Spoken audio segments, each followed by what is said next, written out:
तर वेक्टर्सचा दुसरा पार्ट आपण पाहूयात. आज आपण पाहणार आहोत रिझोल्यूशन ऑफ वेक्टर्स, त्यानंतर स्केलर प्रॉडक्ट ऑफ वेक्टर्स आणि त्यानंतर जर वेळ उरला तर आपण पाहणार आहोत वेक्टर प्रॉडक्ट ऑफ वेक्टर्स. ठीक आहे. तर हे सगळं आपण आजच्या लेक्चरमध्ये पाहणार. त्यानंतर आपण डेरिव्हेटिव्ह आणि इंटिग्रेशन हे उद्याच्या लेक्चरमध्ये आपण पाहूया. ओके, तर स्टार्ट करूया. Resolution of vectors. आता हे रिझोल्यूशन काय असतं, तर एका वेक्टरला जर तुम्ही दोन वेक्टर्सच्या ऍडिशनने दाखवलं तर त्याला आपण म्हणतो रिझोल्यूशन ऑफ वेक्टर्स. ठीक आहे. तर सपोज मी एक कुठलाही वेक्टर घेतला, हा वेक्टर, ओके, आणि याला मी म्हणतो आर बार, आणि सपोज आर बार जो आहे it is addition of A bar and B bar. ठीक आहे. तर हा आहे आपला ए बार, हा आहे बी बार. ए बार आणि बी बार या दोन्हींना आपण जर ऍड केलं तर आपल्याला काय मिळतं, आर बार. ठीक आहे. So R bar is equal to A bar plus B bar. तर असं जेव्हा आपण एखाद्या वेक्टरला दोन वेक्टर्सच्या ऍडिशनने दाखवतो तेव्हा आपण म्हणतो की त्या वेक्टरला आपण त्या दोन वेक्टर्स मध्ये रिझॉल्व्ह केलेलं आहे. ठीक आहे, दोन किंवा अधिक वेक्टर्स. तर मी आता इथे काय केलेलं आहे, आर बारला रिझॉल्व्ह केलेलं आहे ए बार आणि बी बार मध्ये. ठीक आहे. So R bar is said to be resolved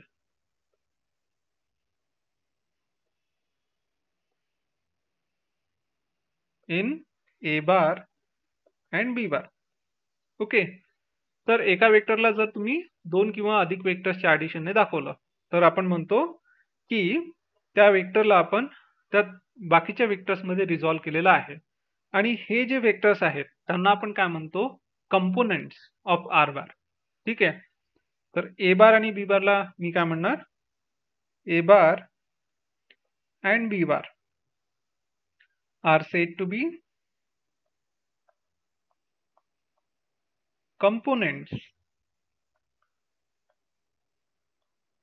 of R bar. Okay. तर आता हे झालं नॉर्मल रिझोल्यूशन. ओके, नॉर्मल म्हणजे जनरल रिझोल्यूशन, नॉर्मल नाही, जनरल रिझोल्यूशन झालं. आता आपल्याला पाहायचं आहे एक specific resolution, resolution in rectangular components. ठीक आहे. रिझोल्यूशन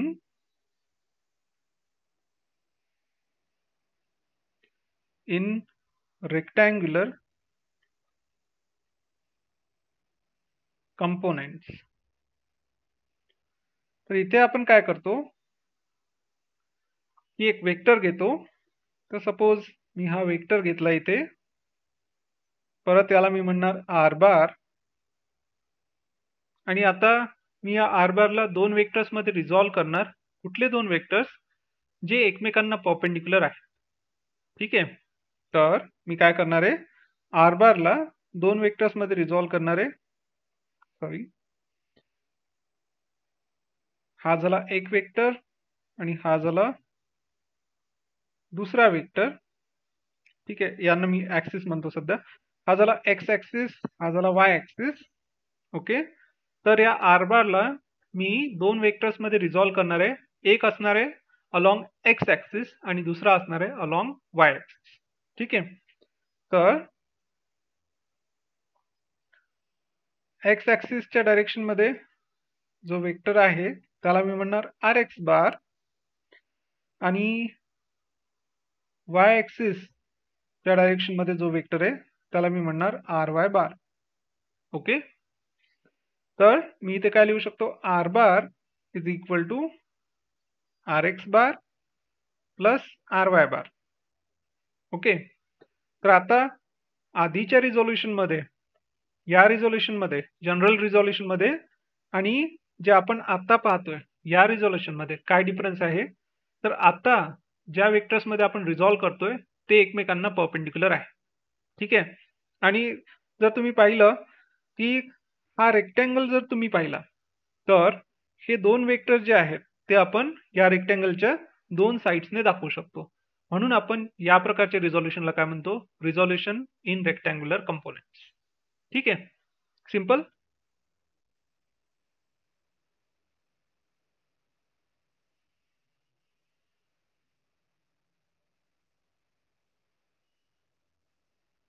समजलं? Okay sir. ओके नाही समजलं की नाही समजलं?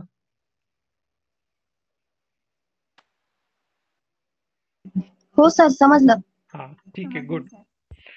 तर आता त्यानंतर एक्स डायरेक्शन मध्ये जो युनिट वेक्टर असतो त्याला मी लिहितो आय कॅप. आपण एक्स कॅप पण लिहू शकतो, पण त्याला जनरली आय कॅपने डिनोट करतात. वाय डायरेक्शन मध्ये जो युनिट वेक्टर असतो त्याला मी डिनोट करतो जे कॅपने. ठीक आहे, तर मी काय लिहू शकतो? R bar is equal to ह्या आर एक्स बारला मी काय लिहिणार? आर एक्स बारचं मॅग्निट्यूड म्हणजे लेंथ त्याची, it is R X multiplied by त्या डायरेक्शन मधला युनिट वेक्टर. ठीक आहे, कुठल्याही वेक्टरला आपण कसं डिनोट करू शकतो? त्याचं मॅग्निट्यूड मल्टिप्लाइड बाय त्या डायरेक्शन मधला युनिट वेक्टर. ओके, तसंच आर वाय बारला मी काय लिहिणार? R Y multiplied by unit vector in that direction. ठीक आहे, तर आता रिझोल्युशनला मी अशा प्रकारे लिहू शकतो, R bar is equal to R X into I cap plus R Y into J cap. ठीक आहे, आणि मागच्या लेक्चरमध्ये जो आपण फॉर्म्युला शिकलो पॅरलेलोग्राम लॉ ऑफ वेक्टर्स ऍडिशनचा, तो फॉर्म्युला जर का आपण इथे वापरला तर मी आर बारला काय लिहू शकतो? सॉरी, आर बारचं मॅग्निट्यूड कसं लिहू शकतो मी? R is equal to square root of कुठल्या दोन वेक्टर्स मध्ये रिझॉल्व केलेलं आहे? आर एक्स आणि R Y. So magnitude of first vector square plus magnitude of second vector square plus 2 times of magnitude of first vector rx into magnitude of second vector multiplied by cos of the angle between two. आणि angle काय या दोन vectors मध्ये R X आणि R Y मध्ये 90 degrees, म्हणून मी काय लिहिलं? Cos of 90 degrees. आणि कॉस ऑफ 90 काय असतो?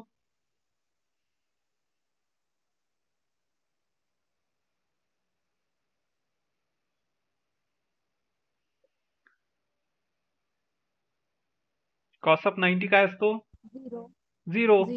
सो कॉस ऑफ 90 झिरो असतो, म्हणून ही टर्म जी आहे ही टर्म काय होणार? झिरो. आणि म्हणून आपण काय लिहू शकतो? Magnitude of R bar is equal to square root of R X square plus R Y square. ठीक आहे, आणि याला मी करणार आहे एक बॉक्स. ओके, क्लिअर आहे?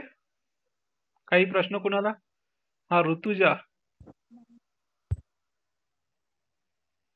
बोल ऋतुजा. Hello sir. हा बोल. सर एक अप्रुव्हल पेंडिंग आहे. अप्रुव्हल पेंडिंग आहे? हा.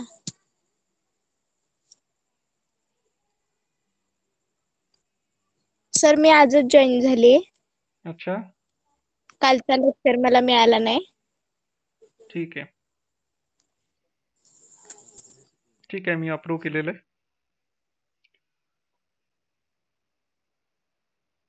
Okay, thank you sir. हा वेलकम.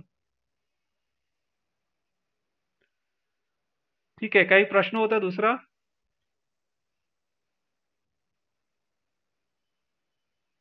नो सर, समजले. अच्छा, गुड. तर सर हा कॅप कुठं असतो? काय? सर के कॅप कुठं के असतो? Cap Z axis. आता हे जे ऍक्सेस आहेत एक्स आणि वाय, तुम्ही कुठल्याही डायरेक्शनला घेऊ शकता बरं. म्हणजे काय, मी एक्सप्लेन करतो. हा माझा आर बार आहे. ठीक आहे, तर मी काय केलं होतं, जे आपल्याला जनरली हे हॉरिझॉन्टल दिसतं त्याला आपण एक्स म्हणतो, त्यानंतर व्हर्टिकल जी डायरेक्शन दिसते त्याला वाय म्हणतो, पण ते असंच पाहिजे असं नाहीये. मी काय करू शकतो? एक ऍक्सिस असा घेऊ शकतो, सपोज असा घेतला, याला मी एक्स म्हणू शकतो. ठीक आहे, याला मी काय म्हणणार एक्स. तर वाय काय असायला पाहिजे, वाय फक्त या एक्स ला परपेंडिक्युलर असायला पाहिजे. ठीक आहे, फक्त एवढंच. एक्स आणि वाय मध्ये अँगल काय पाहिजे, 90 डिग्रीचा अँगल पाहिजे. ओके, ठीक आहे. हा ऋतुजा.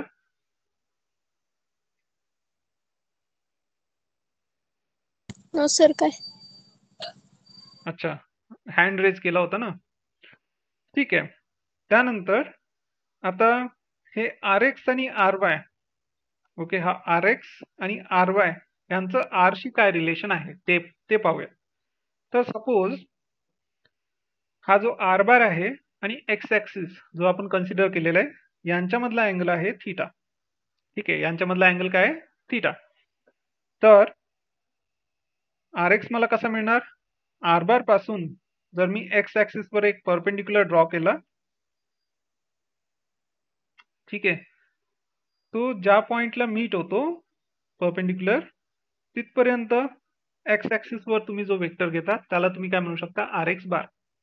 ओके, आणि याची लेंथ काय आहे, आर एक्स आहे. त्यानंतर आर बार च्या टोकापासून वाय ऍक्सिस वर जर का तुम्ही परपेंडिक्युलर ड्रॉ केला, तो जिथे मीट होतो, ओके, त्याला तुम्ही काय म्हणता, त्या वेक्टरला आर वाय बार, आणि त्याची लेंथ किती आहे, it's equal to R Y suppose.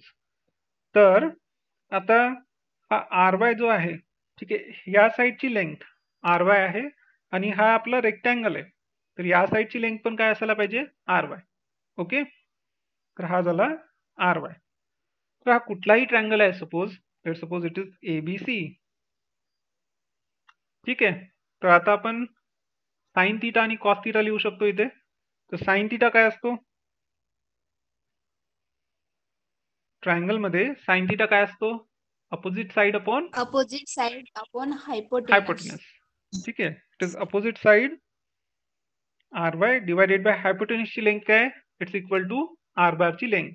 Okay, upon R. आणि कॉस थीटा काय आहे, it's equal to adjacent side upon hypotenuse. हा, R X divided by R. तर म्हणून मी काय लिहू शकतो, आर एक्स काय होईल, या आर ला त्या साईडला न्यायचं, आर कॉस थीटा, आणि आर वाय काय होणार, या आर ला त्या साईडला न्यायचं, आर साइन थीटा.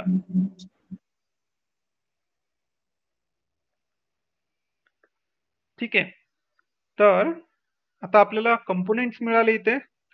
तर एक्स कंपोनेंट जो असतो, एक्स कंपोनेंट म्हटल्यापेक्षा हा जो वेक्टर आहे आणि त्याला ज्या कंपोनेंट्स मध्ये आपण रिझॉल्व्ह केलेला आहे, तर हा जर अँगल आपण कन्सिडर केला, तर थ्रू दी अँगल जो आपल्याला कंपोनेंट मिळतो, थ्रू दी अँगल म्हणजे अँगल मधून जर तुम्ही गेलात त्या कंपोनेंटकडे, तर आर बार पासून आर एक्स कडे जर मी गेलो थ्रू द अँगल मधून, तर तो असतो कॉस कंपोनेंट. कुठला component, cos component.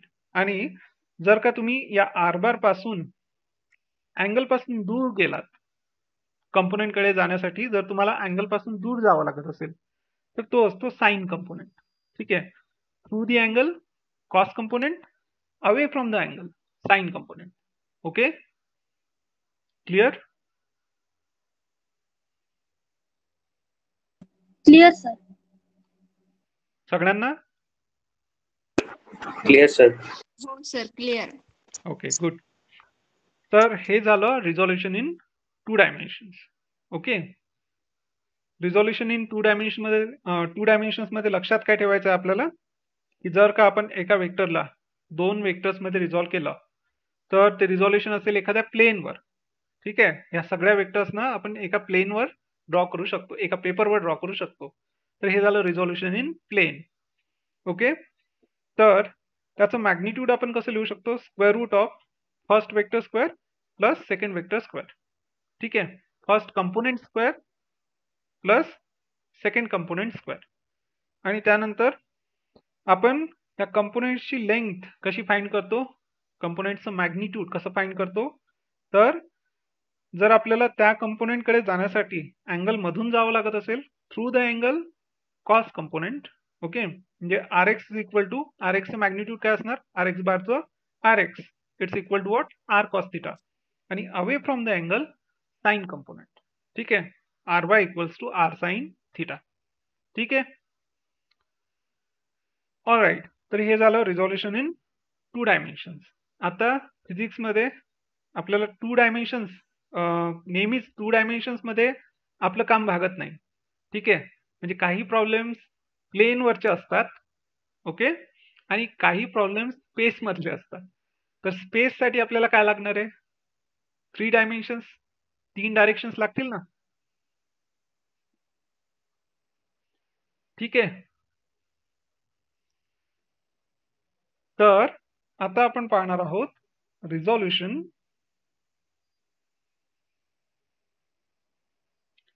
In 3 dimensions.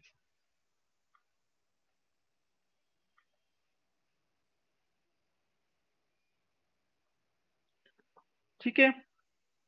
तर सपोज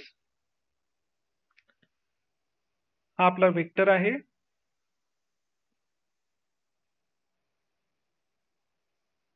परत मी याला म्हणणार आर बार, आणि आता याला मी 3 रेक्टँग्युलर कंपोनेंट्स मध्ये रिझॉल्व करणार आहे, ठीक आहे. तर एक कंपोनेंट असेल माझा अलॉंग दिस ऍक्सिस, याला मी म्हणणार एक्स, हा आहे माझा एक्स ऍक्सिस. दुसरा कंपोनेंट असेल अलॉंग वाय ऍक्सिस, आणि तिसरा कंपोनेंट असेल अलॉंग झेड ऍक्सिस, ओके. तर आता हे एक्स वाय आणि झेड काय आहेत, तर तुम्ही जर एखादी रूम कन्सिडर केली तर त्या रूमचा कुठलाही एक कोपरा घ्या, ओके, आणि त्या कोपऱ्यापासून जे 3 एजेस स्टार्ट होतात, ठीक आहे, तर ते एजेस जे आहेत त्यांना आपण म्हणू शकतो, या डायरेक्शनला आपण म्हणू शकतो एक्स, ओके. त्या कोपऱ्यापासून टुवर्ड्स राईट जर तुम्ही गेलात एक्स डायरेक्शन झाली, मागे आलात झेड झाली, आणि वर गेलात तर ती झाली वाय डायरेक्शन, ठीक आहे. तर आता हे एक्स वाय झेड जे आहेत ते कसे ड्रॉ करायचे, तर हा झेड जो आहे एक्स आणि वायला काय परपेंडिक्युलर आहे, म्हणजे तिन्ही एकमेकांना परपेंडिक्युलर आहेत, एक्स आणि वाय, ठीक आहे. आता एक्स जर तुमच्याकडे असेल तर वाय कसा मिळवायचा, तर काय करायचं, आपला राईट हँड घ्यायचा, या कोऑर्डिनेट सिस्टीमला राईट हँडेड कोऑर्डिनेट सिस्टीम म्हणतात. तर आपला राईट हँड घ्यायचा, एक्स डायरेक्शन मध्ये ठेवायचा, आणि आपलं हे फिंगर जे आहेत ते कर्ल करायचे असे, ओके. तर ते कर्ल केले, ठीक आहे, ज्या डायरेक्शन मध्ये तुम्ही कर्ल कराल त्या डायरेक्शन मध्ये 90 डिग्रीचा जो अँगल आहे तो वाय असेल, ठीक आहे. त्या डायरेक्शन मध्ये काय असेल, वाय कोऑर्डिनेट असेल किंवा वाय ऍक्सिस असेल, आणि तुम्ही जो थंब स्ट्रेच कराल ती असेल झेड डायरेक्शन, ठीक आहे. तुम्ही एक्स आणि वाय जर ड्रॉ केले तर एक्स पासून वाय कडे आपले फिंगर्स कर्ल करायचे आणि थंब स्ट्रेच करायचा, तर तुम्हाला काय कुठली डायरेक्शन मिळणार आहे, झेड डायरेक्शन, ठीक आहे. तर या सिस्टीमला आपण काय म्हणतो, right handed coordinate system, okay.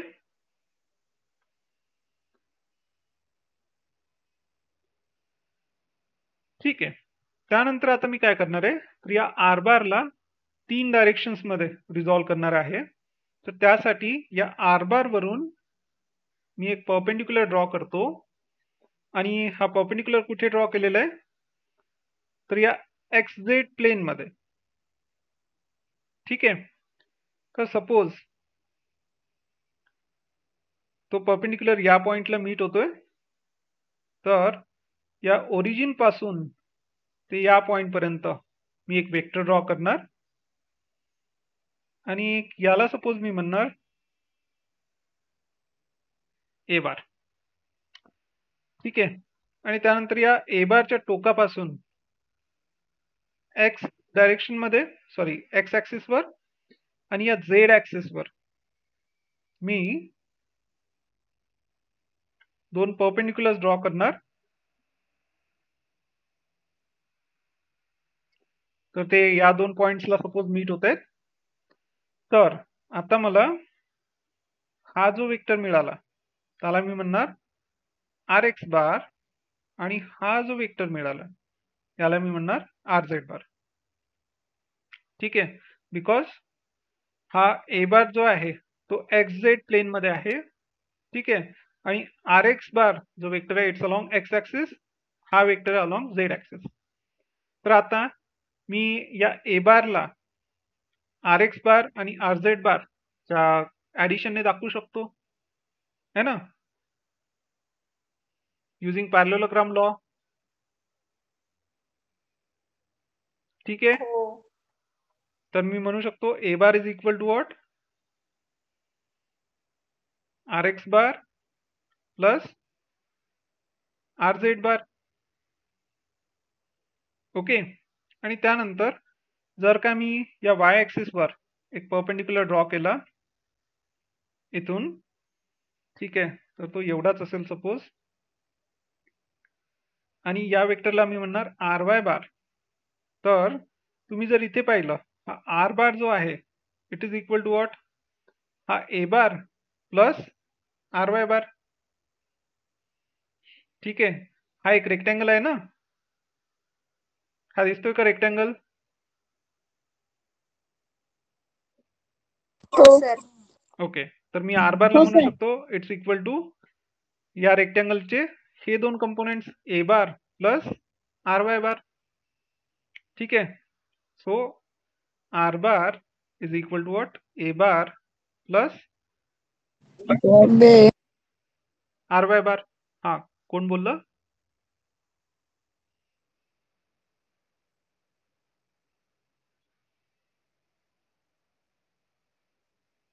ठीक आहे,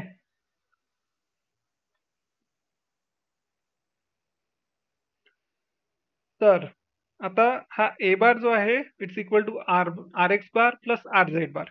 तर मी काय लिहू शकतो, therefore R bar is equal to what, R X bar plus R Y bar plus R Z bar. ठीक आहे, तर अशा प्रकारे या वेक्टरला आपण तीन कंपोनेंट्सने दाखवू शकतो, आणि तीन कंपोनेंट्स कुठले आहेत, आर एक्स बार, आर वाय बार आणि आर झेड बार.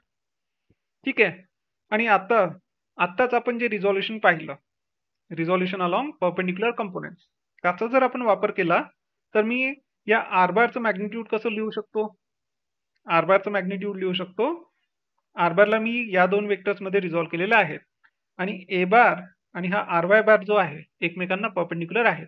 ठीक आहे, तर मी म्हणू शकतो की R is equal to square root of A square plus R Y square. ठीक आहे, यात कुणाला काही आपत्ती आहे का?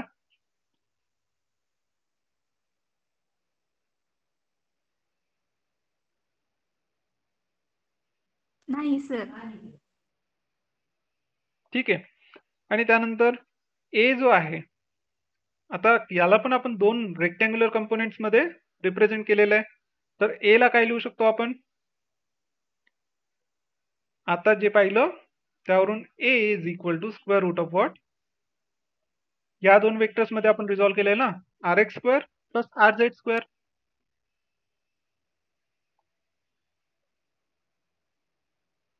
ठीक आहे, म्हणून ए स्क्वेअर काय होणार, तर ह्या स्क्वेअर रूटचा स्क्वेअर म्हणजेच काय, स्क्वेअर रूट निघून जाईल. So A square will be equal to what, R X square plus R Z square. ठीक आहे, so A square equals to R X square plus R Z square, आणि हे आपण put करणार आहोत या फॉर्म्युलामध्ये. तर हा ए स्क्वेअर काय, R X square plus R Z square इथे जर ठेवला तर आपल्याला काय मिळणार, R X square plus R Z square plus R Y square, किंवा मी त्याला लिहू शकतो R is equal to square root of R X square plus R Y square plus R Z square. Okay, तर अशा प्रकारे आपण याला लिहू शकतो. ठीक आहे, तर हे झालं मॅग्निट्यूड. ओके, तर आपण म्हणू शकतो R bar is equal to what, R X bar plus R Y bar plus R Z bar. तर आपण या आर बारला रिझॉल्व्ह केलं या 3 वेक्टर्समध्ये. ठीक आहे, one along X axis, one along Y axis, one along Z axis. आणि याचं मॅग्निट्यूड काय असेल? Square root of R X square plus R Y square plus R Z square. Okay. आणि आपण युनिट वेक्टर्सचा वापर करून याला असं लिहू शकतो, R bar equals to R X into I cap plus R Y into J cap plus R Z multiplied by K cap. Okay, sorry. Okay okay. ठीक आहे, तर हे झालं रिझॉल्युशन अलॉंग 3 डायरेक्शन. सिंपल आहे.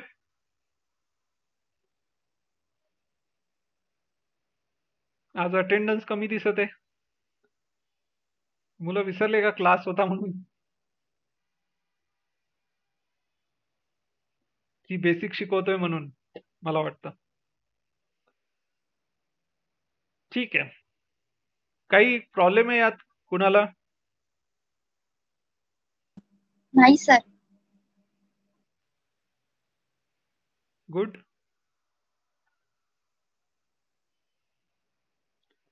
ठीक आहे, तर आता आपण हे रिझॉल्युशन का करतो? ओके, हा प्रश्न कुणीच नाही विचारला. का करत असणार रिझॉल्युशन?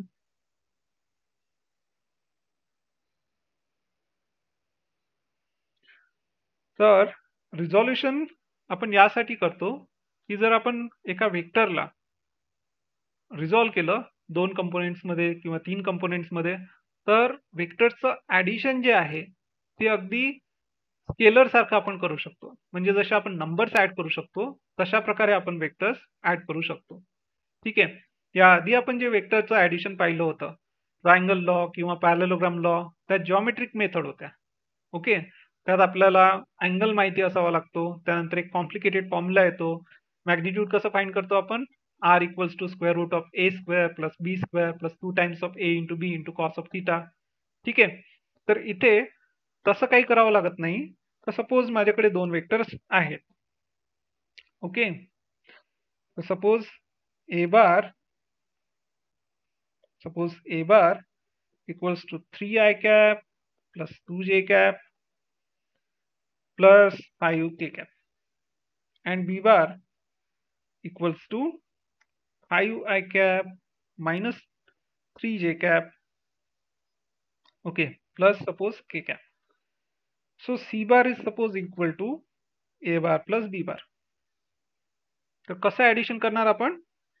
तर एक्स कंपोनेंट मध्ये ऍड करायचा, वाय कंपोनेंट मध्ये ऍड करायचा, आणि झेड कंपोनेंट जो आहे तो झेड कंपोनेंट मध्ये ऍड करायचा. सिंपल.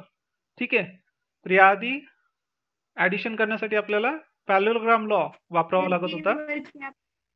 सर के वर कॅप द्यायचा राहिला का? अरे सॉरी, इथे के बार लिहिला मी, के कॅप पाहिजे होता. Good, sorry. ठीक आहे, तर एक्स कंपोनेंट मध्ये ऍड करायचा, वाय मध्ये, आणि झेड कंपोनेंट मध्ये ऍड करायचा.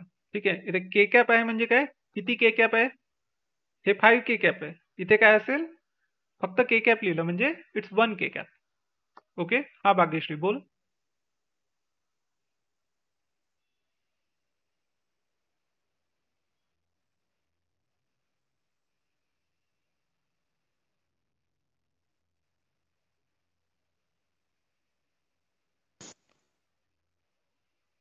बोल भाग्यश्री.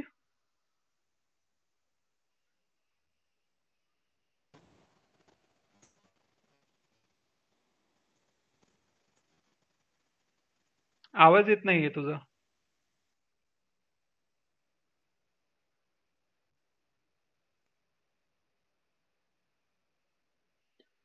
बोल. नाही, तुझा आवाज येत नाहीये. तू मेसेज करून सांगू शकतेस.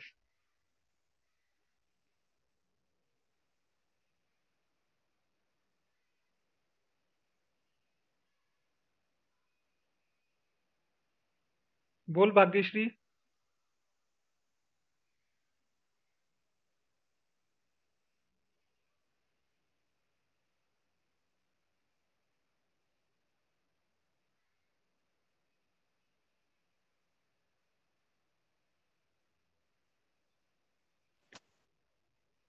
आवाज येत नाहीये. कमेंट करून सांगू शकतेस तू.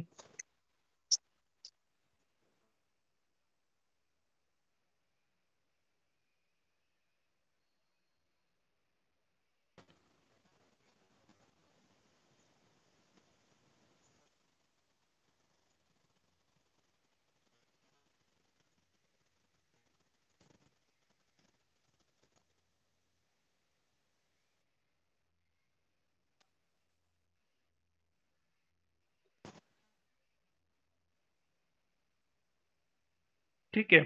तर भाग्यश्री जोपर्यंत कमेंट करेल तोपर्यंत आपण हे ऍडिशन सॉल्व्ह करूया. तर 3 + 5 काय होणार? 8. ठीक आहे. सो सी बार आपल्याला काय मिळेल? एक्स कंपोनेंट मध्ये ऍड करायचं. So 8 i cap. त्यानंतर इथे काय येईल? 2 + -3 म्हणजे -1. सो -1 जे कॅप म्हणजे मायनस जे कॅप आणि 5 + 1 म्हणजे 6. सो +6 के कॅप. ठीक आहे. ठीक आहे. हा, तर इथे ऍडिशन अगदी सिंपल होऊन जातं. ठीक आहे. अच्छा, भाग्यश्रीला आवाज येत नाहीये. बाकी सगळ्यांना येतोय ना आवाज? हो हो सर सर. सर तुझा रेंजचा काहीतरी प्रॉब्लेम असेल. मी मेसेज करून लिहितो इथे, कमेंट मध्ये लिहितो.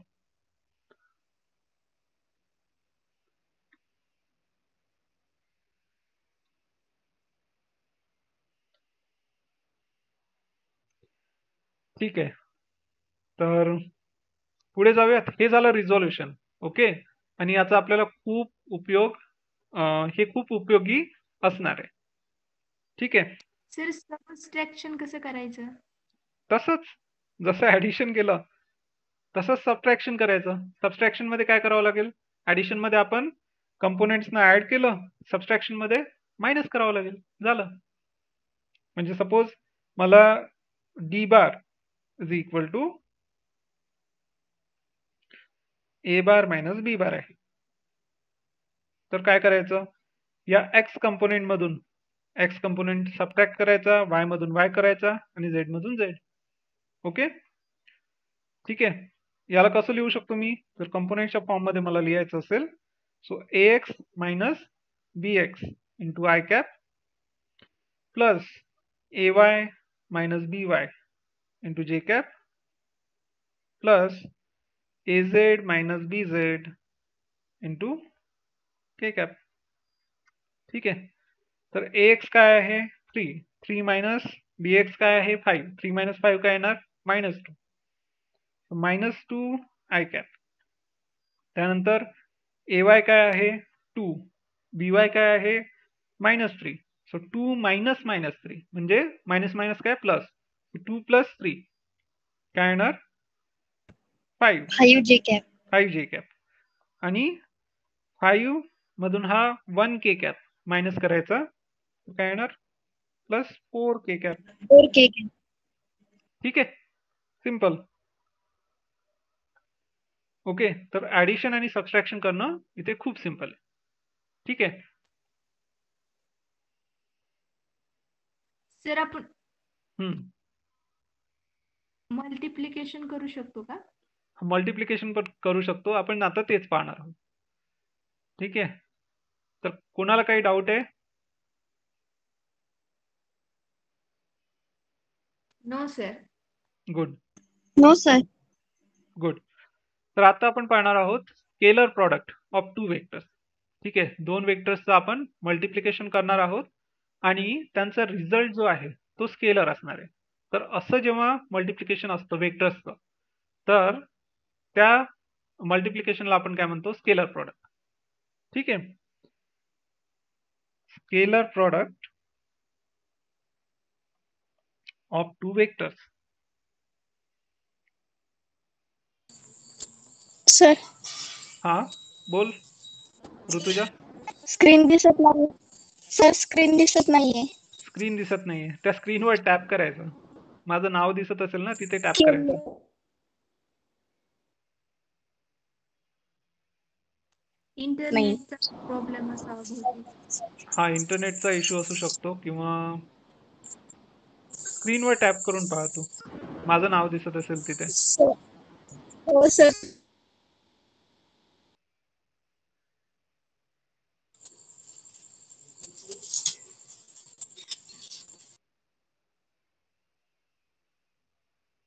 ठीक आहे. ओके, तर आता आपण पाहणार आहोत स्केलर प्रॉडक्ट. तर दोन वेक्टर्सचा जेव्हा आपण प्रॉडक्ट करतो आणि रिझल्ट स्केलर असतो, असं एक्झाम्पल माहिती आहे का तुम्हाला कुठलं? आपण वेक्टर क्वांटिटीज पाहिल्या, स्केलर क्वांटिटीज पाहिल्यात. एखादं एक्झाम्पल माहिती आहे? स्पीड, टाइम, नाही डिस्टन्स, नाही नाही, टेम्परेचर. मी म्हटलं दोन वेक्टर्सचा आपण प्रॉडक्ट करतो आणि आपल्याला रिझल्ट मिळतो स्केलर.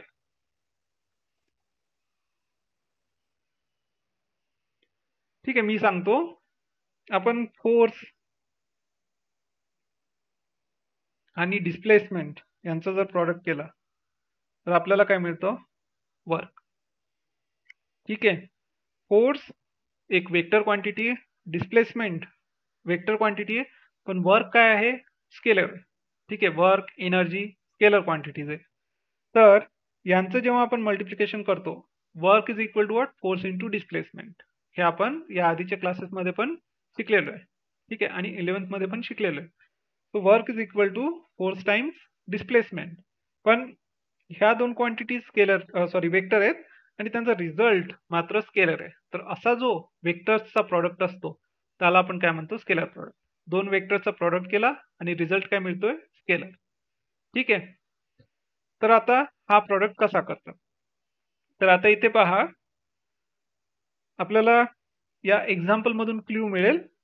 तर हा एक ब्लॉक आहे सपोज, आणि या ब्लॉकवर मी काहीतरी फोर्स अप्लाय करत आहे. हा इथे आहे.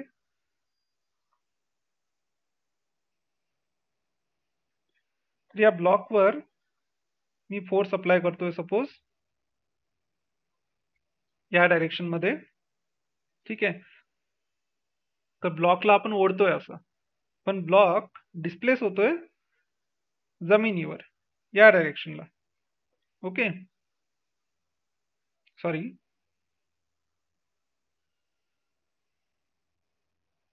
ठीक आहे, तर आता डिस्प्लेसमेंट आहे या डायरेक्शन मध्ये, फोर्स जो अप्लाय करतोय मी तो आहे या डायरेक्शन मध्ये.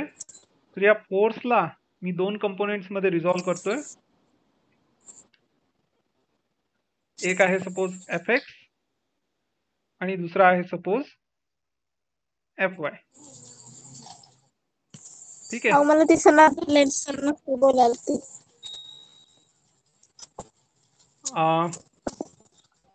ऋतुजा, तुझा इंटरनेटचा काहीतरी इश्यू असेल, तर तू असं करू शकते. आता एकतर स्क्रीनवर टॅप कर. ठीक आहे, आणि जर नाही झालं तर मग तू लेक्चर पाहू शकतेस टॅप परत. केले परत लिफ्ट होऊन सर नाही दिसत आहे.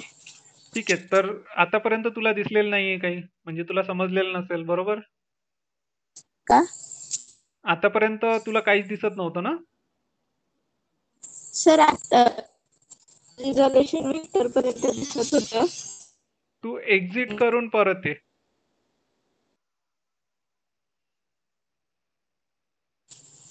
आता दिसत नाहीये काहीच. तू एक्झिट कर एकदा, ऍप मधून एक्झिट कर आणि हा परत सर.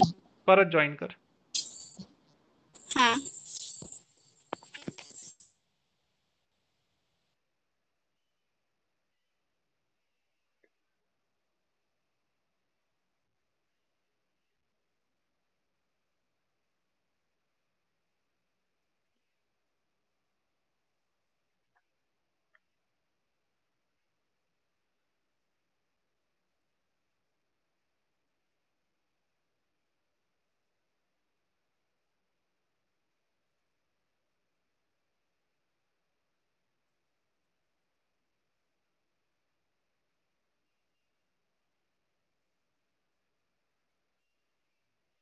ठीक आहे, तर पुढे जाऊयात.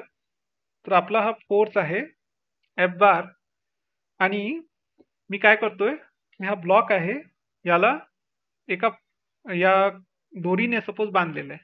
ठीक आहे, आणि त्या दोरीने मी ओढतोय त्याला. ओके, पण डिस्प्लेसमेंट कुठे होतंय?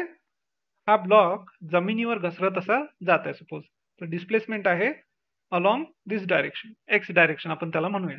ठीक आहे, तर आता या एफ बारला मी दोन कंपोनेंट्स मध्ये रिझॉल्व्ह केलं, एक या डिस्प्लेसमेंटच्या डायरेक्शन मध्ये आणि दुसरा याच्या परपेंडिक्युलर डायरेक्शन मध्ये.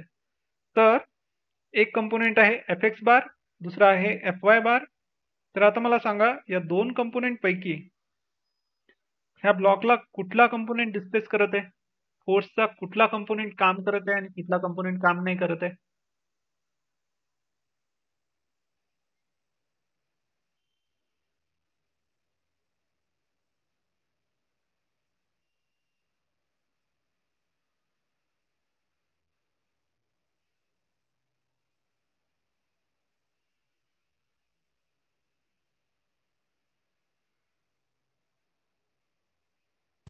कॉस. हा, कॉस आणि साइन नाही. मला सांगा, एफ एक्स काम करतोय की एफ वाय काम करतोय? एफ एक्स काम करतोय. ठीक आहे, ऑब्विस आहे. कुठल्या डायरेक्शन मध्ये जात आहे हा ब्लॉक? एफ एक्सच्या डायरेक्शन मध्ये. म्हणजे काम कोण करत आहे? F x. हा कंपोनेंट काही काम करतोय का? नाही करत आहे. ठीक आहे, तर म्हणून मी आता आपण वर्कला काय लिहितो? Force into displacement. पण या डिस्प्लेसमेंट कुठल्या कंपोनेंटच्या डायरेक्शन मध्ये? एफ एक्सच्या डायरेक्शन मध्ये. ठीक आहे, तर मी वर्कला असं लिहू शकतो, it is F x into S. ठीक आहे, प्लस एफ वाय पण सपोज काहीतरी काम करतोय, तर एफ वाय काय डिस्प्लेसमेंट करतोय? 0 है ना. म्हणजे एफ वायच्या डायरेक्शन मध्ये वर्क काय आहे? It is 0. तर आपण याला असं लिहू शकतो, एफ एक्स काय आहे? F into cos theta. ठीक आहे, किंवा मी आता वर्कला लिहू शकतो, F into S multiplied by cos of the angle between to. आणि हीच डेफिनिशन आहे स्केलर प्रोडक्टची. स्केलर प्रोडक्टची डेफिनिशन काय आहे पहा. तर आता रिझल्टंट आहे या दोन वेक्टर्सचा. ठीक आहे, दोन वेक्टर्सचा आपण स्केलर प्रोडक्ट जेव्हा करतो, तर त्या प्रोडक्टला आपण या डॉटने डिनोट करतो. ठीक आहे, कशाने डिनोट करतो? डॉटने डिनोट करतो. आणि suppose work is equal to F bar dot S bar. Work काय आहे? फोर्स आणि डिस्प्लेसमेंटचा स्केलर प्रोडक्ट आहे. So it's equal to magnitude of first vector into magnitude of second vector multiplied by cosine of the angle between two. ठीक आहे, तर scalar product काय असतो? Magnitude of first vector into magnitude of second vector multiplied by cos of the angle between two, cos theta. समजलं हे? Sir हो, sir. Definition लिहा ना. काय डेफिनेशन लिहा ना. डेफिनिशन? हीच डेफिनिशन आहे. ठीक आहे, scalar product is magnitude of first vector in. हा हा, स्क्रीनवर लिहा ना सर, साईडला. डेफिनिशन लिहू. Okay, so scalar product of two vectors is equal to magnitude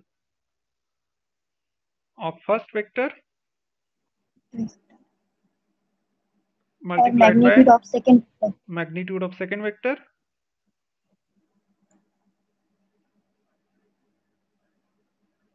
into cos theta.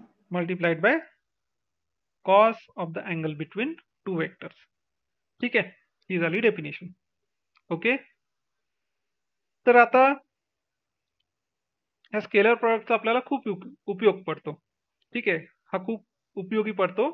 ते आपण पाहणार आहोत पहिल्या चॅप्टर मध्ये. पण रिझॉल्युशन झालं, स्केलर प्रोडक्ट झाला, वेक्टर प्रोडक्ट जो येणार आहे तो झाला. ठीक आहे, सगळ्यांचा उपयोग आपल्याला पडणार आहे पहिल्याच चॅप्टर मध्ये, आणि ही खूप महत्वाची गोष्ट आहे.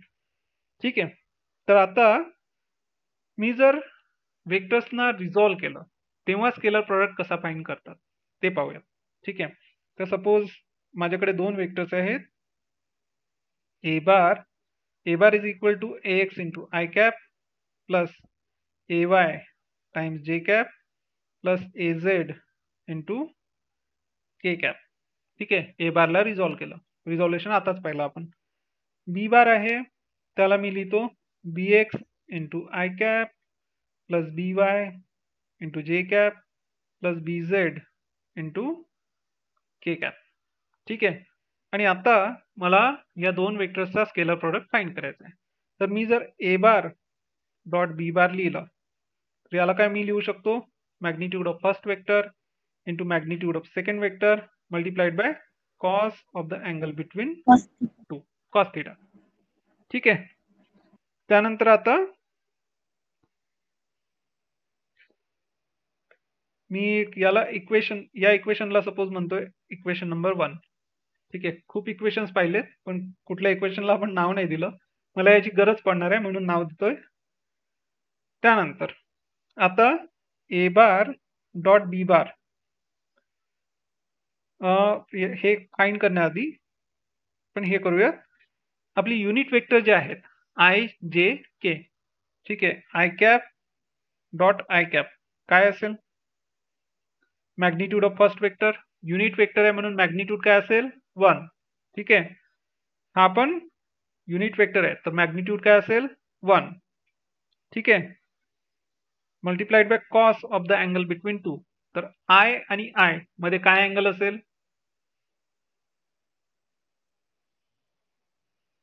0. ठीक आहे. दोन्ही वेक्टर्स कुठल्या डायरेक्शन मध्ये, एक्स डायरेक्शन. एक्स डायरेक्शन मध्ये जो युनिट वेक्टर असतो त्याला आपण काय म्हणतो आय कॅप. ठीक आहे. तर एक्स आणि एक्स मध्ये काय अँगल आहे 0 म्हणून इथे काय येणार कॉस ऑफ 0. ठीक आहे. आणि कॉस 0 काय असतो 1. तो I cap into I cap काय मिळणार 1.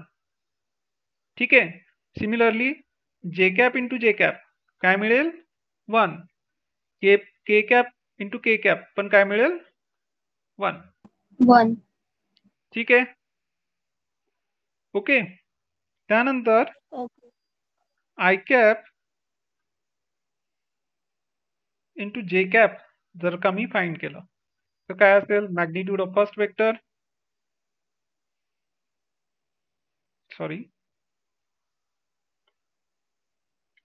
Magnitude of first vector into magnitude of second vector multiplied bye, आता यांच्यामध्ये काय अँगल आहे 90 डिग्री. 90 डिग्री. ठीक आहे. So cos of the angle between them, cos of 90 काय असतो 0. 0. 0. ठीक आहे. कुणीतरी 1 म्हटलं. Okay. So I cap dot J cap काय असेल 0. कसं जे कॅप डॉट आय कॅप जरी केलं तरी काय येणार 0. Okay. So I cap into J cap is equal to J cap into K cap. It's equal to K cap multiplied by I cap and it is equal to what 0. ठीक आहे. तर जर आपण सेम डायरेक्शन मधल्या unit वेक्टर्सचा scalar product घेतला तर आपल्याला 1 मिळतो. आणि जर परपेंडिक्युलर डायरेक्शन मधल्या युनिट वेक्टर्सचा मल्टिप्लिकेशन जर आपण केलं तर आपल्याला काय मिळणार 0 मिळेल. ठीक आहे. आणि इथे आणखी एक गोष्ट लक्षात ठेवण्यासारखी आहे की जर का तुम्ही कुठलेही परपेंडिक्युलर वेक्टर्स घेतले आणि त्यांचा जर स्केलर प्रॉडक्ट फाइंड केला तर तुम्हाला काय मिळेल 0 मिळेल. कारण काय, दोन्ही वेक्टर्स मध्ये अँगल असेल 90 डिग्रीज आणि स्केलर प्रोडक्ट मध्ये काय येतं magnitude of first into magnitude of second multiplied by cos of the angle between two. ठीक आहे. आणि कॉस ऑफ 90 इज 0 म्हणजे जर दोन वेक्टर्स परपेंडिक्युलर असतील तर त्यांचं स्केलर प्रोडक्ट काय असेल 0. ठीक आहे. सर जे आणि के मधला अँगल सुद्धा 90 डिग्रीच असतो ना. हो. आय जे के, आय आणि जे मधला, जे आणि के मधला, के आणि आय मधला अँगल 90 डिग्री आहे. ठीक आहे. ओके. ओके. सो इथे मी लिहू शकतो की स्केलर प्रोडक्ट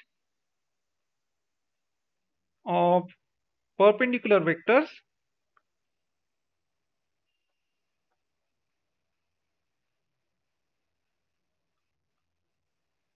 इज व्हॉट 0. ठीक आहे. समजलं हे? हो सर. हो सर. Okay, good. तर त्यानंतर आता मी ए बार डॉट बी बार फाइंड करणार आहे.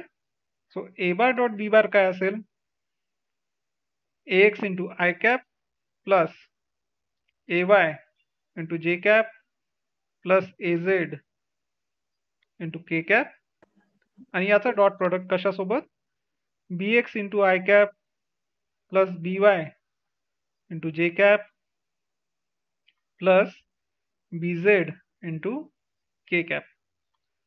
तर हे आपल्याला फाइंड करायचं आहे. तर आता यात काय होणार की या दोन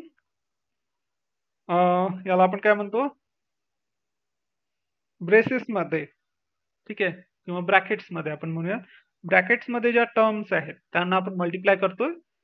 तर इथे काय होणार आय डॉट आय तो 1 येईल, जे डॉट जे 1 येईल, के डॉट के 1 येईल. पण जेव्हा तुम्ही आय एक्सपांड केल्यानंतर आय चा जे सोबत जर प्रॉडक्ट घेतला तो काय येणार 0. तसंच आय चा के सोबत प्रॉडक्ट काय येणार 0. जे चा आय सोबतचा प्रॉडक्ट काय येईल 0. जे चा के सोबतचा प्रॉडक्ट काय येईल 0. ठीक आहे. आणि के चा आय सोबत आणि जे सोबतचा प्रॉडक्ट काय येणार 0. ठीक आहे. म्हणून आपला रिझल्ट काय येईल ax इंटू bx आणि I cap into I cap काय येईल 1. ठीक आहे. So ax into bx plus ay into by plus az into bz. फक्त एवढ्याच टर्म्स राहतील ए बार डॉट बी बार मध्ये. ठीक आहे. आणि इतर सगळं काय होणार आहे 0. हे समजलं? ठीक आहे. तर इथे आपल्याला स्केलर प्रोडक्टचा फॉर्म्युला मिळाला दोन वेक्टर्सच्या. ठीक आहे.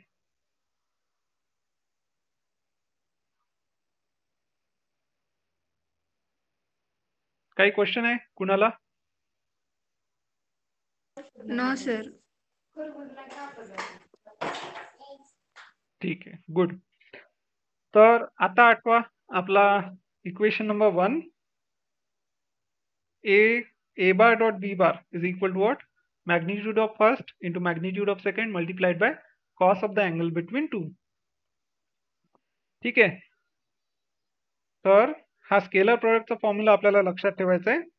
आणि त्यानंतर आता आपण स्केलर प्रोडक्ट वापरून काय करू शकतो की एक गोष्ट आपण करू शकतो की कुठल्याही वेक्टरचा, ठीक आहे, सपोज या वेक्टरचा या दुसऱ्या वेक्टरच्या डायरेक्शन मध्ये कंपोनेंट फाइंड करू शकतो. ठीक आहे. मला एफ बार आणि हा जो डिस्प्लेसमेंट वेक्टर आहे एस बार यांच्यामधला अँगल माहिती आहे. ठीक आहे. तर या एफ बारचा कंपोनेंट अलॉंग डिस्प्लेसमेंट काय आहे एफ एक्स. ठीक आहे. आणि तो एफ एक्स काय असेल, तो F X is equal to what F into cos theta. Okay, F cos theta. ठीक आहे. ही झाली एक गोष्ट. आणि त्यानंतर आपण काय करू शकतो की जर आपल्याला दोन वेक्टर्स रिझॉल्व्ड फॉर्म मध्ये माहिती असतील तर आपण काय करू शकतो, दोन वेक्टर्स मधला अँगल फाइंड करू शकतो. ठीक आहे. काय काय करू शकतो, दोन वेक्टर्स मधला अँगल फाइंड करू शकतो स्केलर प्रोडक्ट वापरून. कसं ते पाहूया. तर ए बार डॉट बी बारला मी असं लिहू शकतो magnitude of A into magnitude of B multiplied by cos of the angle between two. ठीक आहे. हे from equation 1 and it is equal to what ax bx plus ay by plus az bz. ठीक आहे. आणि आता या a into बी ला मी दुसऱ्या साईडला घेऊन जातो. तर मला काय मिळेल cos of theta is equal to what ax bx plus ay by plus az bz divided by a into B. ठीक आहे. पण हे काय आहे मॅग्निट्यूड ऑफ ए आणि बी काय आहे मॅग्निट्यूड ऑफ बी. ठीक आहे. ए काय आहे मॅग्निट्यूड ऑफ ए बार, बी काय आहे मॅग्निट्यूड ऑफ बी बार. तर त्यानंतर मला थीटा मिळेल इथे. So theta is equal to what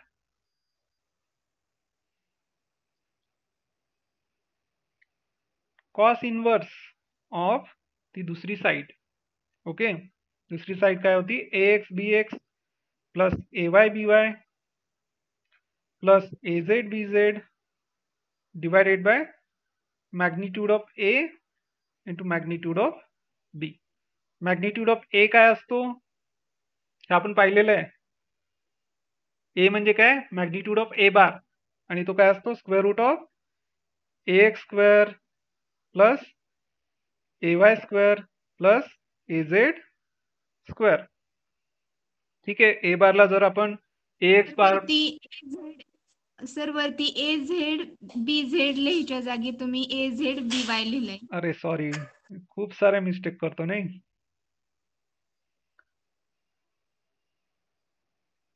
very good. Okay ठीक आहे. आणि B बारचं मॅग्निट्यूड काय असेल square root of BX square plus BY square plus BZ square. ठीक आहे. म्हणजे ह्या फॉर्म्युलामध्ये हा A जो आहे तो काय आहे actually magnitude of A bar. ठीक आहे. म्हणजे square root of AX square plus AY square plus AZ square, आणि B जो आहे it's equal to what square root of BX square plus BY square plus BZ square. ठीक आहे. इथपर्यंत काही कुणाला डाऊट आहे, काही प्रॉब्लेम आहे? No sir. ठीक आहे. सगळं काही क्वेश्चन आहे कुणाला? No sir. ओके ठीक आहे. तर त्यानंतर आपण अगदी थोडक्यात वेक्टर प्रोडक्ट पाहूया. बुक लागली आहे का?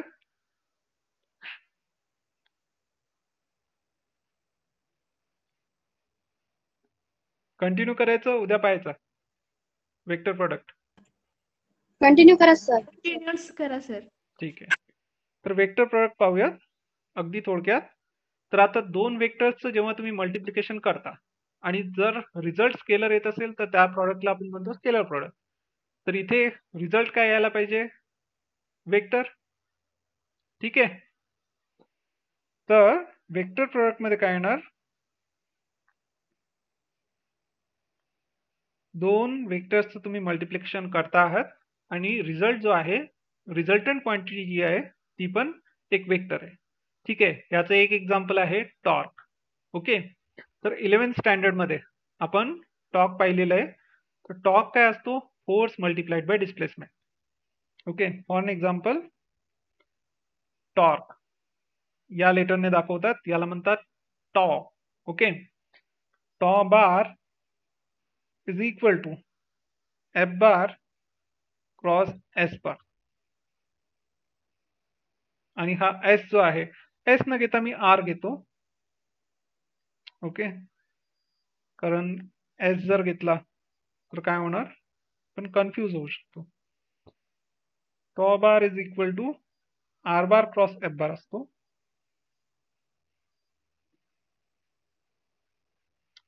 ठीक आहे. तर हे एक एक्झाम्पल आहे. Tau bar is equal to R bar cross F bar. Okay. आता इथे R बार काय आहे, F बार काय. तर सपोज आपला एक दार आहे सपोज. ठीक आहे. हे दार तुम्हाला उघडायचंय किंवा बंद करायचंय. त्यासाठी काय करावं लागतं, ही दाराची कडी आहे. ठीक आहे. तर त्या कडीला धरून तुम्ही एकतर बंद करायचं असेल तर असा फोर्स लावता किंवा उघडायचं असेल तर या डायरेक्शन मध्ये फोर्स लावता. ठीक आहे. तर कुठला तरी ओरिजिन ठरवला तुम्ही. सपोज हा जर ओरिजिन असेल किंवा हा ओरिजिन घेऊयात, हा आहे R बार, आणि फोर्स जो लावताय तो एकतर या डायरेक्शनला असेल किंवा त्याच्या ऑपोजिट डायरेक्शनला असेल. ठीक आहे. तर आता जो हा टॉर्क असतो, torque is equal to what R bar cross F bar. Okay. याची डायरेक्शन काय असते, तर हा जो रिझल्टंट आहे या पहिल्या वेक्टरला पण परपेंडिक्युलर असतो आणि दुसऱ्या वेक्टरला पण परपेंडिक्युलर असतो. ठीक आहे. रिझल्टंट पहिल्या वेक्टरला पण परपेंडिक्युलर असतो आणि दुसऱ्या वेक्टरला पण परपेंडिक्युलर असतो, आणि त्याची डायरेक्शन फाइंड करतात राईट हँड रूलने. राईट हँड रूल आपण पाहूयात 2 मिनिटात. तर या रिझल्टंटचं जे मॅग्निट्यूड असतं, ठीक आहे, याचं जे मॅग्निट्यूड असतं त्याला मी टॉ म्हणणार. तर it's equal to magnitude of first vector into magnitude of second vector multiplied by sine of the angle between two. Magnitude काय असतं याचं? स्केलर प्रोडक्ट मध्ये काय येतं? कोसाइन. ठीक आहे. रिझल्टंटचं मॅग्निट्यूड काय असतं? Magnitude of first into magnitude of second into cosine of the angle between to. इथे काय येतं? साइन येतं, साइन ऑफ थिटा. ठीक आहे.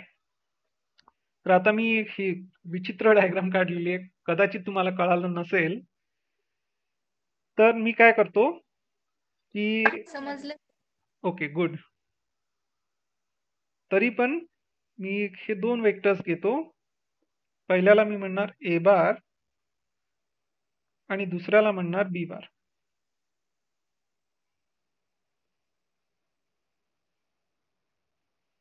ठीक आहे. आणि मला फाइंड करायचं आहे या दोन्हींचा वेक्टर प्रोडक्ट. ठीक आहे. आणि दोन्हींमध्ये अँगल आहे सपोज थीटा. तर आता काय करायचं? रिझल्टंट जो आहे तो आहे सपोज सी बार. तर हा रिझल्टंट जो आहे तो ए बारला पण परपेंडिक्युलर असणार आणि बी बारला पण परपेंडिक्युलर असणार. तर तुमच्या फोनची किंवा लॅपटॉपची किंवा टॅबलेटची जी स्क्रीन आहे त्या स्क्रीनवर हे दोन्ही वेक्टर्स आहेत. तर काय करायचं? रिझल्टंट कसा फाइंड करायचा आता? तर ए बारच्या डायरेक्शनमध्ये आपला राईट हँड ठेवायचा. ठीक आहे. तर रूलला म्हणतात राईट हँड थंब रूल. तर ए बारच्या डायरेक्शनमध्ये राईट हँड ठेवायचा आणि बी बारकडे फिंगर्स कर्ल करायचे. ठीक आहे. आणि थंब स्ट्रेच करायचा. तर कुठल्या अँगलमधून? जो थीटा ड्रॉ केलेला आहे ना त्या अँगलमधून ए बार पासून बी बार पर्यंत आपले फिंगर्स मूव्ह करायचे आणि थंब स्ट्रेच करायचा. तर तुम्ही जर तुमचा टॅब किंवा मोबाईल जर असा खाली ठेवला असेल तर तुमचा थंब कुठे येईल? बाहेरच्या डायरेक्शनला येईल. ठीक आहे. म्हणजे ऍक्च्युली वरच्या डायरेक्शनला येईल. बरोबर? सगळेजण करून पहा. आणि जर का समोर ठेवला असेल तर तो तुमच्याकडे येईल असा. करून पाहिलं? हो सर. हो सर. आणि मिळालं तुम्हाला रिझल्टंटची डायरेक्शन मिळाली. तर suppose C bar is equal to A bar cross B bar. Cross म्हणजे काय? वेक्टर प्रोडक्ट करतोय आपण. ठीक आहे. ए बार आणि बी बारचं वेक्टर प्रोडक्ट. तर रिझल्टंट येणार वेक्टर. याची डायरेक्शन काय असेल? Perpendicular to A bar, perpendicular to B bar. Okay. आणि कशाने फाइंड करतात? राईट हँड थंब रूलने. सगळ्यांना मिळालं? काय मिळालं? अपवर्ड्स मिळाला, डाऊनवर्ड्स मिळाला? अपवर्ड्स. अपवर्ड्स मिळाला सगळ्यांना? हो सर. गणेश, ज्ञानेश्वरी? हो सर. ठीक आहे. गुड. तर असा राईट हँड थंब रूल वापरून आपण रिझल्टंटची डायरेक्शन फाइंड करतो. ओके. ठीक आहे. आणि त्यानंतर जर का मी ए बार आणि बी बारला असं लिहिलं X into I cap plus A Y into J cap plus A Z into K cap आणि बी बारला लिहिलं B X into I cap plus B Y times J cap plus B Z times K cap. ठीक आहे.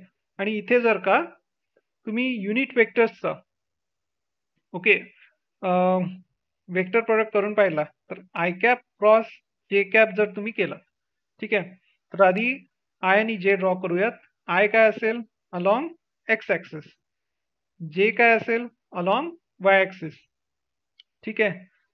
तर यांचा जर vector product तुम्ही केलात तर काय मिळणार तुम्हाला? कुठली डायरेक्शन मिळेल? राईट हँड वापरून पहा. कुठली डायरेक्शन मिळणार? इथे मी बाहेरची डायरेक्शन नाही दाखवू शकत. ती असेल आयला पण परपेंडिक्युलर आणि जे ला पण परपेंडिक्युलर. ठीक आहे. ही डायरेक्शन असेल ती. ओके. ओके. ठीक आहे. म्हणजे ऍक्च्युली काय बाहेरची डायरेक्शन येईल पण आता 3D डायग्राम इथे आपण 2D पेपरवर किंवा 2D स्क्रीनवर ड्रॉ करू शकत नाही. म्हणून आपण अशा प्रकारे ड्रॉ करतो. के कॅप कुठल्या डायरेक्शनला आहे? बाहेरच्या डायरेक्शनला आहे. आणि सिम्बॉलिक फॉर्म मध्ये आपल्याला दाखवायचं असेल तर असं डॉट आणि वरून सर्कल करतात. याचा अर्थ काय? बाहेरची डायरेक्शन. याचा अर्थ काय? स्क्रीनच्या आतमध्ये, ठीक आहे, किंवा पेपरच्या आतमध्ये. ओके, याचा अर्थ काय? Outside the plane of paper. याचा अर्थ काय? Inside to the plane of paper. Okay, ठीक आहे. तर ओके. आता आय आणि जे यांचं जर तुम्ही वेक्टर प्रॉडक्ट घेतला तर त्याचं मॅग्निट्यूड काय येणार? 1 येईल, कारण it is 1 into 1 into sine of the angle between two, आणि sine of the angle, what angle? 90 degrees. ठीक आहे, या दोन्हीमध्ये अँगल काय? 90 डिग्री. 90 डिग्री. साइन 90 काय असतो? 1 असतो. 1. साइन 90 1 असतो. 1. ठीक आहे, साइन 90 1 असतो. ओके, तर रिझल्टंटचं मॅग्निट्यूड आपण फाइंड करू. मॅग्निट्यूड काय असेल? याचं मॅग्निट्यूड आहे 1 इंटू याचं magnitude 1 multiplied by sine of the angle between to, ते पण 1 आहे. ठीक आहे, तर मॅग्निट्यूड झालं 1 आणि डायरेक्शन कुठली येते? डायरेक्शन येते अलॉंग झेड ॲक्सिस. तर एक युनिटचा वेक्टर मॅग्निट्यूड काय? एका मॅग्निट्यूडचा वेक्टर अलॉंग झेड ॲक्सिस काय येणार? It is equal to what? K cap. ठीक आहे. सिमिलरली जर का तुम्ही आता याच्या ऑपोजिट करून पहा. ओके, याच्या ऑपोजिट जर तुम्ही केलं काय येणार? जे कॅप क्रॉस आय कॅप असं जर का केलं तर काय येणार? के कॅप नाही येणार. ठीक आहे, याच्या ऑपोजिट डायरेक्शन येईल.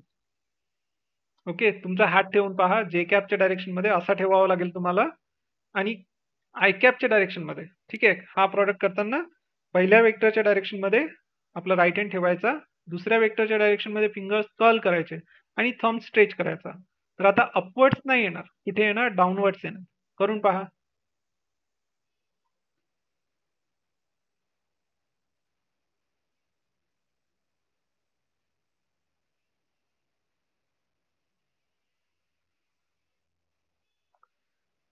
सेम डायरेक्शन येते की अपोजिट येते? अपोजिट. अपोजिट. अपोजिट येते, म्हणून हा काय असेल? मायनस के कॅप असेल. ठीक आहे. ओके, सिमिलरली आपण जर का जे कॅप क्रॉस के कॅप केलं तर काय येणार? आय कॅप येईल आणि K cap cross I cap जर केलं तर काय येणार? हा येईल minus I cap. J cap. J cap इथे. ठीक आहे, हे पण लिहितो.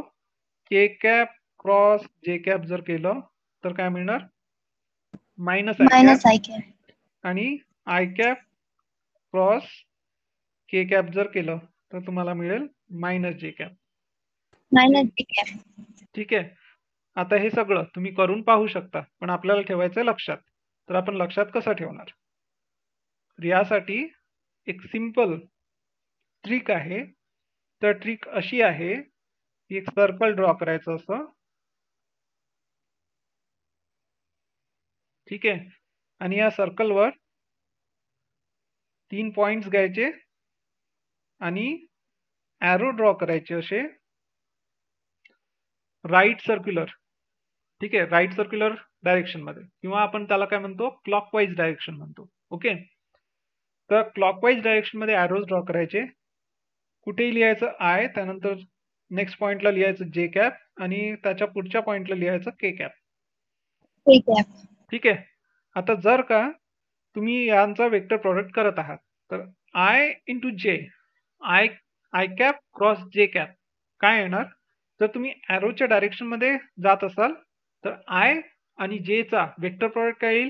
के येईल. ठीक आहे, आणि के चं साइन काय असेल? आय क्रॉस जे जर तुम्ही केलं तर काय मिळणार? के कॅप मिळेल. पण जर का तुम्ही जे क्रॉस आय केलं तर काय मिळणार? मायनस के कॅप मिळणार. ठीक आहे, तर सिंपल ट्रिक आहे. तुम्ही जर ॲरोच्या डायरेक्शन मध्ये जात असाल म्हणजे तुमचा पहिला वेक्टर असेल आय आणि त्याचं वेक्टर प्रोडक्ट तुम्ही करत असाल जे सोबत, तर तुमचा रिझल्टंट काय येईल? पॉझिटिव्ह येईल.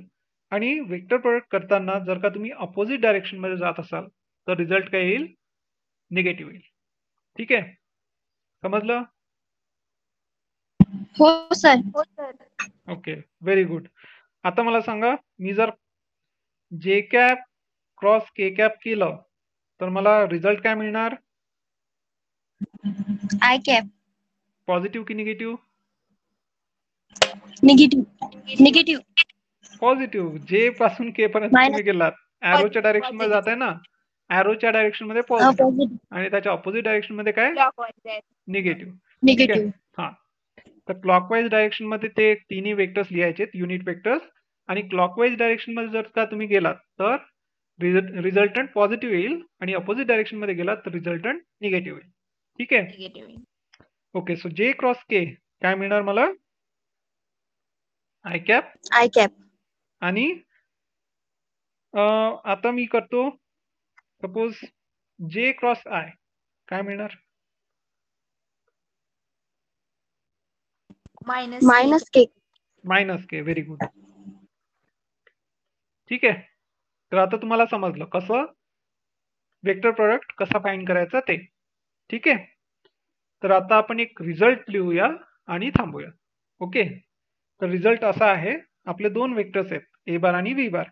ए bar is equal to ax into I cap plus B Y into J cap plus B Z times K cap. Sorry, A लिहितोय ना मी. So A Y into J cap plus A Z times K cap. आणि असाच आपला B bar आहे. It's equal to B X into I cap plus B Y into J cap plus B Z times K cap. ठीक आहे.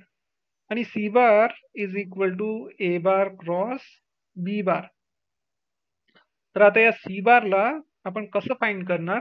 तर त्यासाठी सगळे vectors लिहून, म्हणजे जसं आपण स्केलर प्रोडक्ट फाइंड करताना लिहिलं होतं तसं लिहून. ठीक आहे. दोन ब्रॅकेट्स घेतले, एका ब्रॅकेटमध्ये ए बारला लिहिलं, त्याचा क्रॉस प्रोडक्ट घेतला विथ बी बार. ठीक आहे. तर रिझल्ट जो येईल तो मी रिझल्ट लिहितोय आणि रिझल्ट लक्षात ठेवण्यासाठी आपण या फॉर्म मध्ये लिहितो. ठीक आहे. याला म्हणतात determinant of I J K. Okay, A X A Y A Z B X B Y B Z. ठीक आहे. तर डिटर्मिनंट शिकलेला आहात का तुम्ही सगळे? हो सर. हो सर. शिकलेला आहात. तर आता जे शिकलेले नसतील, ठीक आहे, ऍक्च्युली सगळे शिकले असतील, पण तरी मी एकदा सांगतो की ह्या डिटर्मिनंटला कसं लिहितात. तर ए बार आणि बी बारचा वेक्टर प्रोडक्ट जर घेतला आणि रिझल्टंट जर सी बार असेल तर सी बार काय असेल? तर हा डिटर्मिनंट असेल, डिटर्मिनंट ऑफ आय जे के. ठीक आहे. त्यानंतर सेकंड रो काय असेल त्याची? A X A Y A Z आणि थर्ड रो असेल B X B Y B Z. तर ह्या डिटर्मिनंटचं सॉल्युशन जे आहे तो असेल सी बार. आणि ते सॉल्युशन कसं फाइंड करतात? तर सॉल्युशन फाइंड करताना आपण लिहितो हा आय कॅप. ठीक आहे, लिहायचा. त्यानंतर ही कॉलम आणि ही रो, म्हणजे ज्या रो मध्ये आय कॅप आहे आणि ज्या कॉलम मध्ये आय कॅप आहे त्याच्यावर हात ठेवायचा. ठीक आहे. ओके, तर हात ठेवल्यानंतर आपल्याला दिसणार काय? तर हे झाकलं जाईल, ही रो आणि ही कॉलम झाकलं जाईल. तर हे चार एलिमेंट्स फक्त दिसतील, ए वाय बी झेड आणि बी वाय ए झेड. ठीक आहे. याच्यावर आणि याच्यावर हात ठेवायचा आणि जर आपण हात ठेवला तर हे चार एलिमेंट्स आपल्याला दिसतील फक्त. त्यानंतर याचा प्रॉडक्ट करायचा. ठीक आहे. आपण क्रॉस प्रॉडक्ट करतोय तर इथे क्रॉस आपण ड्रॉ करू शकतो असा. ठीक आहे. तर ए वाय चा प्रॉडक्ट करायचा बी झेड सोबत आणि बी वाय चा ए झेड सोबत. आणि लिहायचं कसं त्याला? So it is A Y B Z minus B Y A Z. ठीक आहे. हे समजलं कसं फाइंड केलं? हो सर. ओके, हो सर. गुड. त्यानंतर आता आय कॅपचं साईन लिहिलं पॉझिटिव्ह, जे कॅपचं लिहायचं निगेटिव्ह. ठीक आहे. जे कॅपचं साईन काय लिहायचं? निगेटिव्ह. आणि त्यानंतर परत जे कॅप ज्या रो मध्ये आहे त्या रोवर आणि ज्या कॉलम मध्ये आहे त्या कॉलमवर हात ठेवायचा. तर असा जर आपण हात ठेवला तर ही रो आणि ही कॉलम झाकल्या जाईल आणि 4 एलिमेंट्स उरतील. आता कुठले एलिमेंट्स? ax bx आणि az bz. ठीक आहे, तर मी साईडला लिहितो ax bx az bz. कुठून मिळाले आपल्याला? जे कॅप ज्या रो मध्ये आणि ज्या कॉलम मध्ये आहे त्यावर आपण हात ठेवायचा. ठीक आहे, ओके. म्हणजे ते एलिमेंट्स कन्सिडर करायचे नाहीत. तर उरले कुठले? ax bx उरला आणि az bz. त्यांना इथे लिहिलं. तर परत क्रॉस असा ड्रॉ करायचा. तर ax into bz minus bx into az किंवा az इंटू bx. ठीक आहे, so ax bz minus bx az. ठीक आहे, आणि प्लस के कॅप मल्टिप्लाइड बाय. आता परत के कॅप ज्या रो मध्ये आणि ज्या कॉलम मध्ये आहे त्यावर हात ठेवायचा. तर उरले हे 4 एलिमेंट्स. ठीक आहे, कुठले एलिमेंट्स? ax bx, ओके, आणि ay by. तर इथे क्रॉस ड्रॉ करायचा. ठीक आहे, ax by minus bx ay. ठीक आहे, so ax by minus bx ay हे आपल्याला मिळेल. आणि हा झाला आपला सी बार, जो कशाचा प्रोडक्ट आहे? कशाचा क्रॉस प्रोडक्ट किंवा वेक्टर प्रोडक्ट आहे? ए बार आणि बी बारचा. तर एवढं सगळं लक्षात ठेवणं तर डिफिकल्ट आहे. ठीक आहे, माझ्यासाठी तर मी अशक्य म्हणू शकतो. ठीक आहे, माझ्यासाठी अशक्य आहे, पण लक्षात आपण ठेवू शकतो डिटर्मिनंट वापरून. ठीक आहे, तर सगळ्यांना समजलं डिटर्मिनंट वापरून वेक्टर प्रोडक्ट कसा फाइंड करतात? हो सर. हो सर, समजलं. ठीक आहे, सो व्हेरी गुड. आणि हा झाला वेक्टर प्रोडक्ट. याचा पण खूप उपयोग आपल्याला येणार आहे पहिल्या चॅप्टर पासूनच. ठीक आहे, याला मी रेक्टँगल करत नाही कारण हे आपल्याला लक्षात ठेवायचं नाहीये. आपल्याला लक्षात काय ठेवायचंय? आपल्याला लक्षात ठेवायचंय हे. ओके, तर हा झाला वेक्टर प्रोडक्ट. आणि आता आपण इथे थांबूया. तुम्हाला काही क्वेश्चन नसतील तर.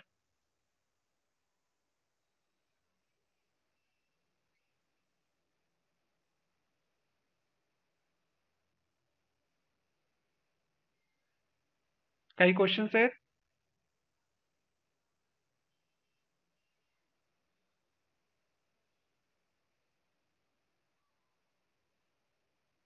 नाही सर, क्लिअर. सगळ्यांना क्लिअर आहे?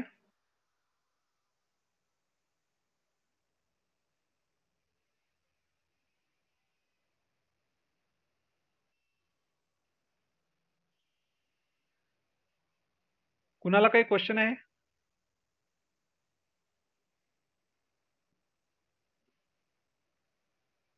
No sir. ठीक आहे, तर मग इथे थांबूयात आपण. आणि उद्या 8 वाजता आपला परत क्लास होईल. तर शक्य झालं तर या टॉपिकवर म्हणजे कशावर? स्केलर्स वेक्टर्सवर प्रॉब्लेम सॉल्व्ह करा. आपण स्केलर्स वेक्टर्सचं ॲडिशन, सबट्रॅक्शन, मल्टिप्लिकेशन सगळं पाहिलेलं आहे. तर त्यावर प्रॉब्लेम सॉल्व्ह करून पहा. Okay okay sir. हो सर. Very good. तर इथे थांबूया. उद्या आपण पाहणार आहोत डेरिव्हेटिव्ह आणि इंटिग्रेशनचं शॉर्टमध्ये रिव्हिजन. ओके, जसं आपण वेक्टर्सचं पाहिलं. ठीक आहे, ओके. Okay, good night. आणि आता मी क्लास बंद करतोय. ठीक आहे.